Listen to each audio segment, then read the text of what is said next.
সকাল সকাল পায়ে আলতা পরে সকলে মিলে রেডি হয়ে বেরিয়ে পড়েছি। ওই দিন আমাদের সাথে ছিল বাবা, মানে ওই দিন বাবাকে সাথে করে নিয়ে গিয়েছিলাম।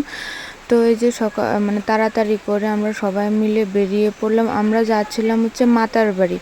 তো ওদিন সকাল থেকে বৃষ্টির কোনো ওয়েদার ছিল না, কিন্তু হঠাৎ করে 10টা সাড়ে 10টার দিকে থেকে এত বৃষ্টি শুরু হয়ে গেছে, কিন্তু কিছু করার ছিল না। ওই দিনে আমাদের যেতে লাগতো, কারণ আর 1-2 দিন পর হলে আর যাওয়া যাবে না। তো বাড়ি থেকে বেরিয়ে গিয়ে আগে বাজারে নেমে মায়ের জন্য একটা শাড়ি কিনে নিলাম। শাড়ি কিনে আমরা এই বৃষ্টির মধ্যে দিয়ে যত মাতার বাড়ির কাছে আগাচ্ছিলাম তত বৃষ্টির পরিমাণটাও কম ছিল। তো মাতার বাড়িতে গিয়ে পৌঁছানোর পর তত একটা বৃষ্টি ছিল না, কিন্তু ঝিরিঝিরি বৃষ্টিটা একটু ছিলই। তারপরে যে এই দোকান থেকে মাতার বাড়িতে ঢোকার সাথে সাথে রাস্তা থেকে এত চিৎকার চেঁচামেচি শুরু হয়ে গেছে যে এই দোকানে আসো, আমাদের দোকানে আসো, এসে এগুলোই চলতে থাকে মাতার বাড়িতে গেলে। তারপর যে কোনো একটা দোকানে ঢুকে পড়লাম, ঢুকে ওইখান থেকে মায়ের জন্য প্যারা প্রসাদ নিয়ে ওইখান থেকে ভোগের ডালাটা সাজাইয়ে, তো মা আগে চলে গিয়েছিল, মা লাইনে দাঁড়িয়ে ভোগটা দিয়ে নিল পুজোটা। তারপর আমি বাবাকে নিয়ে আস্তে আস্তে ধরে উপরে উঠছিলাম, কারণ যেহেতু বৃষ্টি হচ্ছিল আর সিঁড়িটা ছিল একদম উঁচু খাড়া সিঁড়ি, তো ওইখান দিয়ে বাবা একা উঠতে সমস্যা হবে, তার জন্য আমি বাবাকে ধরে ধরে উঠাচ্ছিলাম। আর আমরা যখন গিয়েছিলাম প্রায় 12:30টার মতো বাজে, তখন বলি শুরু হয়ে গিয়েছে। তো এখানে হচ্ছিল বলি।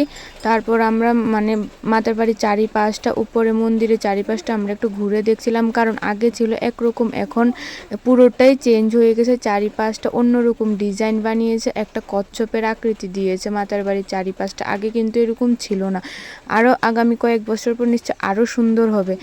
তো চারিপাশটা ঘুরে দেখতে দেখতে এর মধ্যে বলিও শেষ হয়ে গিয়েছে। তো সামনে থেকে মায়ের দর্শন করে নিলাম।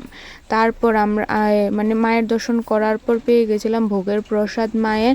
তো এখান থেকে ভোগের প্রসাদ নিয়ে আমরা সবাই মিলে বেরিয়ে নিচে চলে গেলাম, দিঘিতে, কল্যাণ সাগর, মাতার বাড়ির দিঘিটার নাম হচ্ছে কল্যাণ সাগর।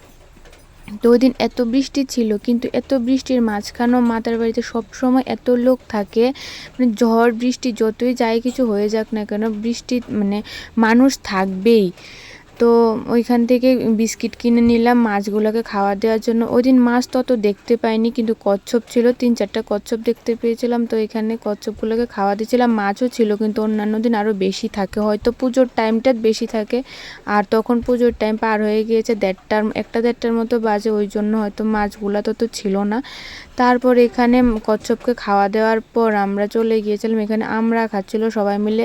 আমি খাইনি, কারণ লঙ্কার গুঁড়া দেওয়া ছিল, এগুলো খাওয়া আমার নিষেধ। তারপর এখানে আমরা খাওয়ার পর আবার এই যে দিঘির চারিপাশটা তোমাদেরকে একবার দেখালাম। এই যে বৃষ্টি হচ্ছিল, রৌদ্র থাকলে গরম হতো, কিন্তু এই সামান্য একটু বৃষ্টিতে মজাও লাগছিল, কারণ গরমটা তত লাগছিল না, নাহলে যে পরিমাণে রৌদ্র ছিল এই গরমটা দিয়ে ঘোরাও যেত না। তারপরে এখান থেকে আবার খাচ্ছিল আইসক্রিম। তো এই যে দেখো রাজহাঁসগুলো, এগুলো মায়ের মন্দিরেরই হাঁস। তো আমরা মন্দির থেকে বেরিয়ে পড়লাম, বেরিয়ে একটা দোকানে গিয়ে পরোটা সবজি খেয়ে নিলাম। তারপর এখান থেকে সোজা বাড়ি চলে গিয়েছি। এই যে বাড়ি পৌঁছে তখন দুপুর 3টা বাজে, সবার অবস্থা খুব খারাপ, বৃষ্টি ভিজে। আজকের ভিডিওটা এতটুকুই, সকলে ভালো থেকো, বাই।